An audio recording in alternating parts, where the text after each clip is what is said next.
Hello बच्चों, कैसे हैं आप सभी। आशा करती हूँ आप सभी अच्छे होंगे। मैं पिंकी आप सभी का स्वागत करती हूँ आपके अपने यूट्यूब चैनल पिंकेस क्लासेस में।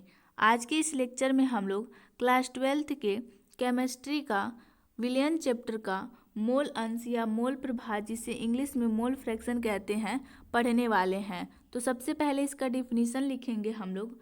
विलयन में उपस्थित किसी एक घटक के मोलों की संख्या तथा विलयन के कुल मोलों की संख्या के अनुपात को विलयन के उस घटक का मोल अंश कहते हैं।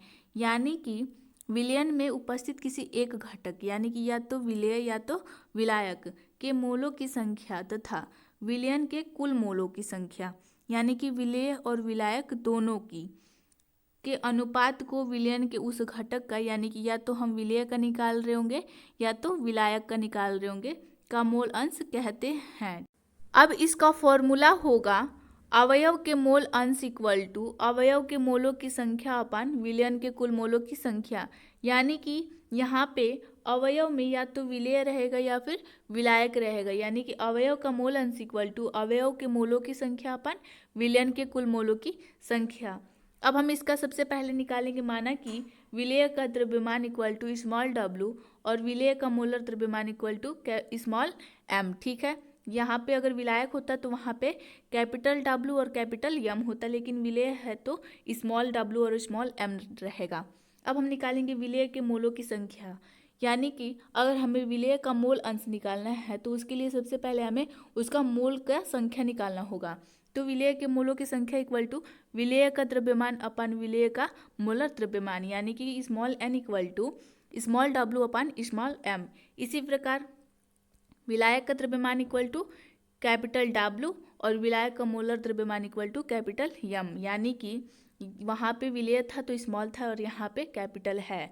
अतः विलायक के मोलों की संख्या यानी कि देख सकते हैं इसमें भी अगर हमें विलायक का मोल अंश निकालना होगा तो सबसे पहले उसका मोलों का संख्या निकालना होगा।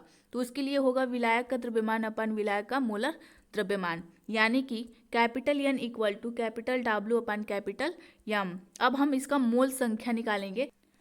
विलयन के मोलों की संख्या equal to small n plus capital N।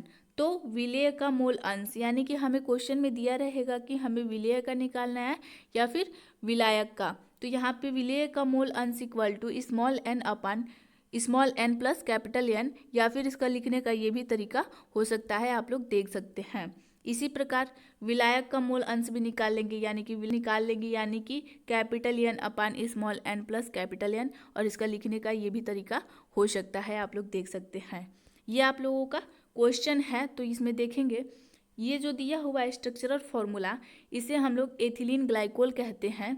यानी कि एथिलीन ग्लाइकोल के मोल अंश की गणना करो यदि विलयन में C2H6O2 ये भी एथिलीन ग्लाइकोल ही है का 20% द्रव्यमान उपस्थित है। ठीक है, तो इसका हम लोग सॉल्यूशन निकालेंगे। सबसे पहले इस पर आप लोग देखेंगे कि ये एथिलीन ग्लाइकोल का स्ट्रक्चरल फॉर्मूला है, ये केमिकल फॉर्मूला है और ये केमिकल नेम है। हम लोग इसमें एथिलीन ग्लाइकोल का अणु भार निकालेंगे यानी कि स्मॉल m, तो कैलकुलेट करने पे 62 आएगा। ठीक है, अब मानव विलयन का द्रव्यमान 100 ग्राम है तो 20% एथिलीन ग्लाइकोल के विलयन में एथिलीन ग्लाइकोल का द्रव्यमान स्मॉल w इक्वल टू 20 ग्राम। यानी कि जो ये क्वेश्चन में दिया हुआ है तो जल का द्रव्यमान कैपिटल W इक्वल टू कितना हो जाएगा 100 माइनस 20 यानी कि 80 ग्राम। अब जल का मोलर द्रव्यमान निकालेंगे तो ये हो जाएगा 18 यानी कि ये कैपिटल M हो जाएगा। ठीक है, अब निकालेंगे हम लोग एथिलीन ग्लाइकोल के मोलों की संख्या। तो स्मॉल n इक्वल टू क्या हो जाएगा small w upon small m equal to 20/62। अब हम लोग निकालेंगे जल के मोलों की संख्या यानी कि capital N equal to capital W upon capital M यानी कि 80/18।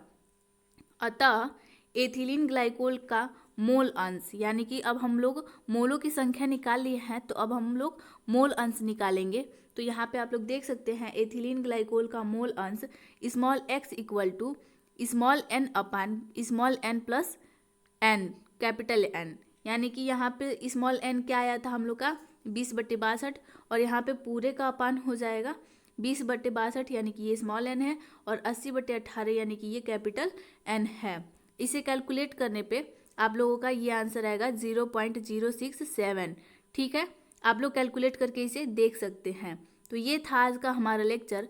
आज के लेक्चर में बस इतना ही।